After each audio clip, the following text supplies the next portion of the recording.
Umbrella frock కి మొత్తము sari folding ఎలా చేసుకుంటామో మొత్తం శారీ అంతా 4 ఫోల్డింగ్స్ పైన వేసుకోవాలి.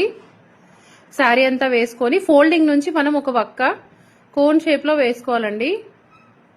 మొత్తం 8 ఫోల్డింగ్స్ అయిపోయాయి కదా, మనం ఫస్ట్ 4 ఫోల్డింగ్స్ వేసుకున్నాము. ఇప్పుడేమో ఈ 4 ఫోల్డింగ్స్ తీసుకెళ్లి ఇంకో దానిపైన వేసాం కదా, మనం మొత్తం 8 లేయర్స్ అవుతుంది ఫ్రాక్.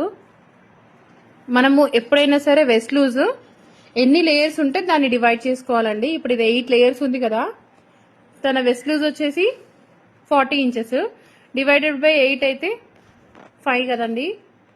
సో తనది 31 అండి ఫ్రాక్ లెంత్, అంటే 30 ఇంచెసే ఉంటుంది.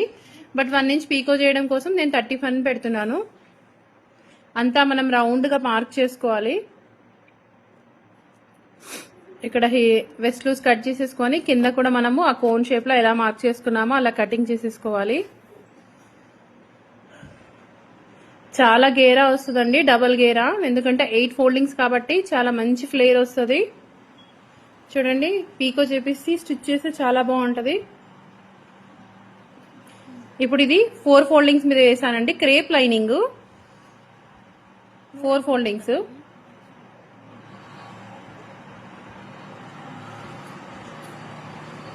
ఇక్కడ మనం 4 ఫోల్డింగ్స్ అంటే 40 డివైడెడ్ బై 4 అయితే 10 కదండి, ఇక్కడ 10 పెట్టాలి. 10 పెడుతున్నా నేను.